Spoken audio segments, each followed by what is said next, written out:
Boy ride. Good day, everybody out there. How's everybody doing today? I sure hope everybody's doing well. It's another beautiful day here in Saskatchewan.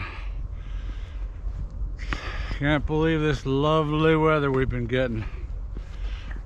Anyway, thanks for everybody that watched the last video on the free agents, on the defensive, offensive line mainly, and the quarterbacks. I'll get into some of the comments. I love getting comments on who everybody thinks they should keep, and try to answer all my comments. Keep getting more subscribers, which is really nice. Get a good community of smart CFL football fans, and there's a lot of them from all the teams. Rider fans are passionate, Bomber fans are passionate. Montreal seems to be back in the action. Good thing they won the Grey Cup, got them going. Toronto seems to be gathering momentum, so does BC. Yeah, I think the only place that's struggling, maybe Calgary, you know. They're in desperate need of a new stadium. And now Edmonton's got talk of a different owner. I'm not worried about Edmonton. I think they're going to come on strong next season. But we'll get into the rest of the positions that are on our free agent list. A few of them I really want back. Like I said, on the offensive line guys, I really like to see Furland be signed. It's been relatively quiet so far across the league about signing free agents. Maybe that's a good sign for the bottom line of teams. They aren't in a rush to sign and try to get some better deals. Bad for the players, but good for the club's bottom line, that's for sure, if you can get them at a decent price. But I'll start with the running backs we got on free agent. We've got Albert Awachi. He's a Canadian running back. He might get a pass to get signed just because of his passport. Canadians come in handy, as I've said many times. And of course our other two running backs are up for renewal, Morrow and Hickson. To me, it's a flip-flop which one to sign. I like Hickson's running style more than Roughriders got a squirrel. All right, there he is up there. Yeah, I see you got him. You're the master squirrel hunter, right? Yes. You wish you could hunt players as good as. Wish you could hunt some players down for the Riders ride. Yeah, who should they sign, buddy? It's pretty funny. He actually does watch football. I think it's because that's mainly on the TV and he likes watching TV. But anyway, back to the running backs. He's either one. You'll have to see how they fit into the pie chart again of how much money is theirs to distribute. But we'll need one of them for sure. But I'd really like to find somebody else if they could. Bring in some guys from down in the States. Running backs are pretty easy to find. There's a lot of them, and it's amazing. They don't get paid big time in the NFL compared to other players, and how long they last in the league is pretty short, especially in the NFL. They got a short lifespan. So either one of those, I'm here nor there. I just like them to find somebody else.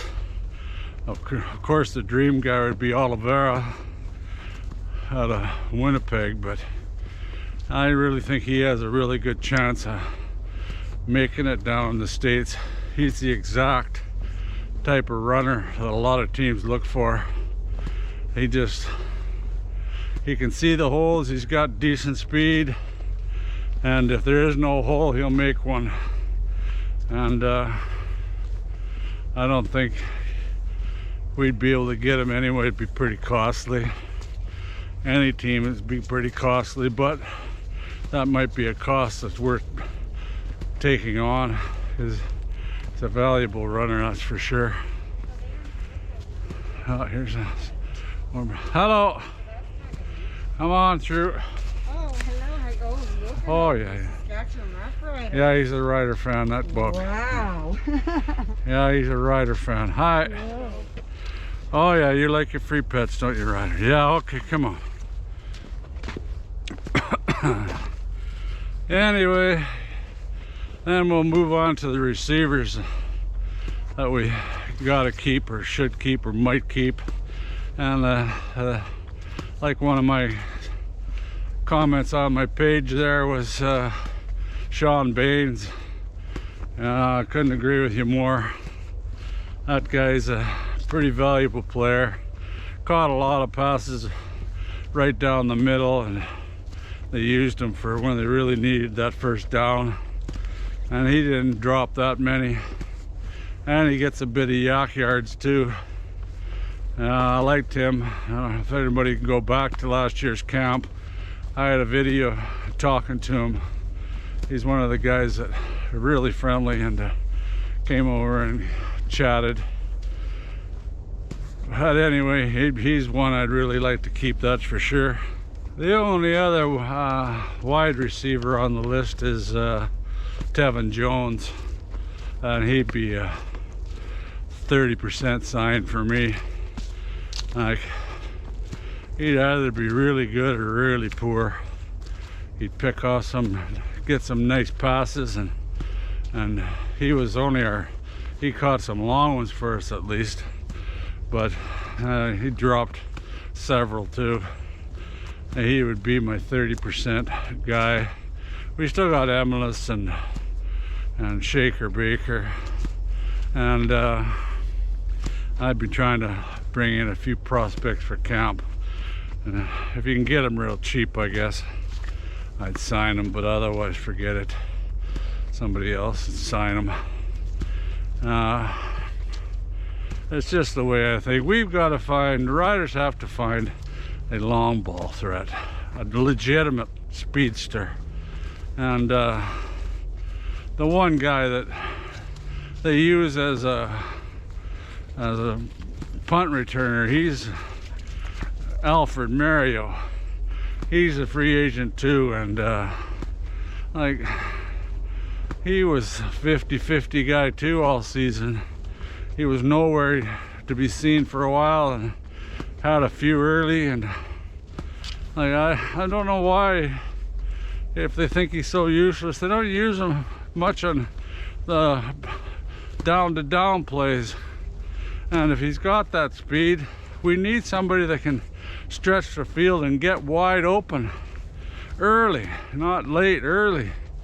You know, about 40 yards, 30-40 yards, and be wide open and lob it in there and go for the big one. We seem to be lacking that. If we can get Baines, I'll be happy about that. Then we move into the defensive backs. Another comment I had on the page, that's where figures were pretty weak, and we were. But that all is part and parcel. Defensive backs can only cover a guy so long. Same with your linebackers. And our defensive line and blitzing and everything on the line, we just last season seemed to be that 1 to 2 seconds too slow. You had to get to him just a little earlier, and it makes a big difference, those couple seconds, on how long you can cover your receivers.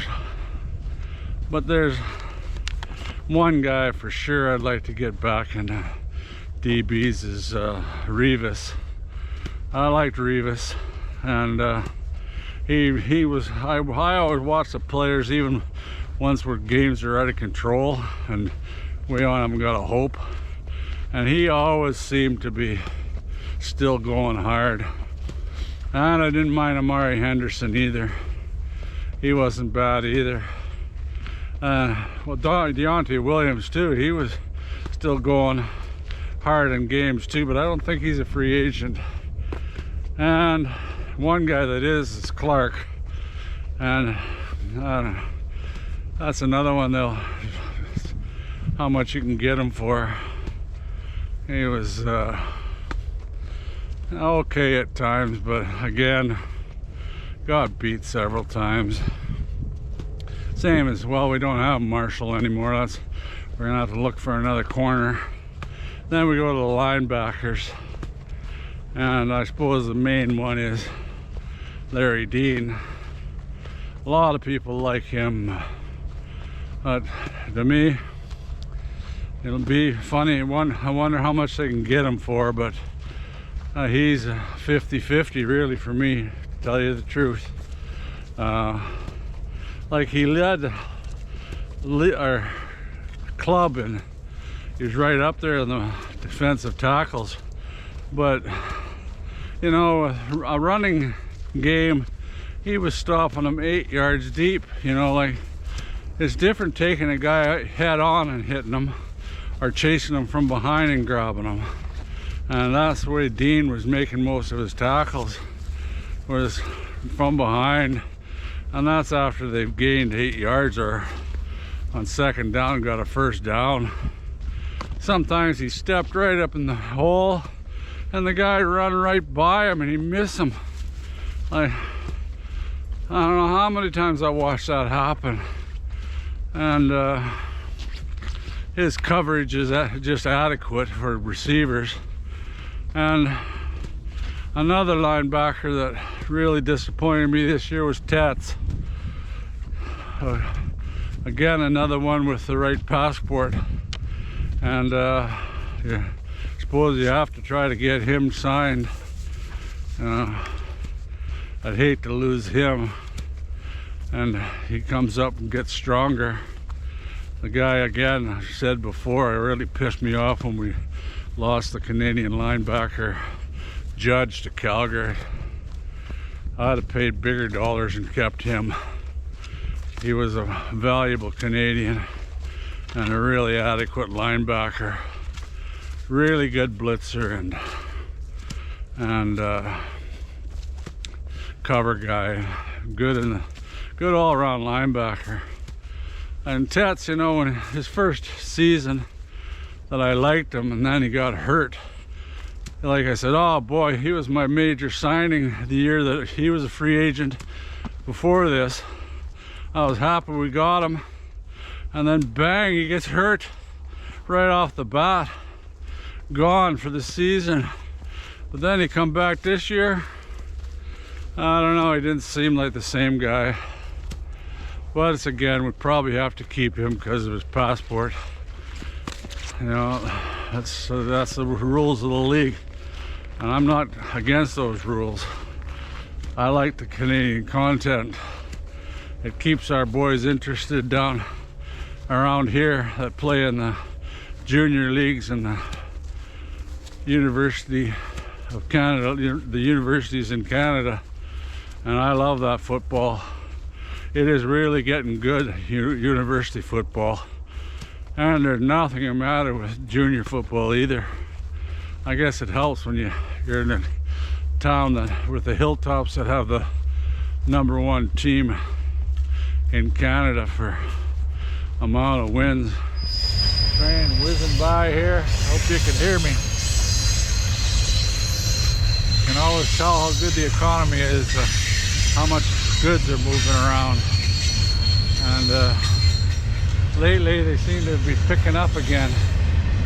You know, for a while there the trains didn't have many on it, but now there seems to be, don't know if that can pick it up, but these old containers probably coming out of the Pacific, and our favorite buddies over there in China and Taiwan and and Japan, and you name it. They come over seas and get on the trains and head across the country. Well, I think that just about covers the free agent list. Guys that I can remember anyway. Oh, there's one more. Lothier, our kicker. Punter. Oh, well, not our punter. We got a damn good punter, that Australian. But our place kicker, Lothier, played decent. Missed a couple, but nothing major. He's an asset. He's got to sign him for sure. Noisy bloody train. That guy with that was the booster, that train, that the engine that rides in the middle. That's a big long train, I'll tell you. Long train, miles long. But wrap it up, Lothier. Have to sign him. I think that's sort of a regular contract, and hopefully we can get him signed. It's actually been pretty calm so far in the free agent. See, I guess it's still quite early because they can't go to the other teams, can't sign anybody till February 13th, I believe. And so lots of time. Our coach is probably just starting to settle in. I heard he might actually be going on vacation first. That's a good idea. Spend some time with the family before he gets us in deep here at Riderville. Because I don't think people realize how much time a coach has to put in, and his assistants. It's major hours, and of course that's hours away from the family. And yeah, not so bad right now. Sort of have regular office hours. You got to try to contact players and talk to players, and work on who you're going to be bringing in as these assistant coaches. But it'd be a good idea. I hope we did go on vacation. Think about the things that are coming up here. Anyway, everybody out there, thanks for watching, and comment down below who's your picks that we have to really keep. I'll answer back best I can. I like when people ask me questions. I try to answer, and if I can't find the answer, I'll tell you. I love my Saskatchewan Roughriders, and hope the hell I live long enough to see them win another cup anyway. That's for sure. Anyway, getting a little windy out here. Might be getting wind noise on there. I'll let you go. Again, thanks for watching. Comment down below. Hit that subscribe button. It really helps me out. And take care till next time. Go Riders, go. Okay, go play. Go play.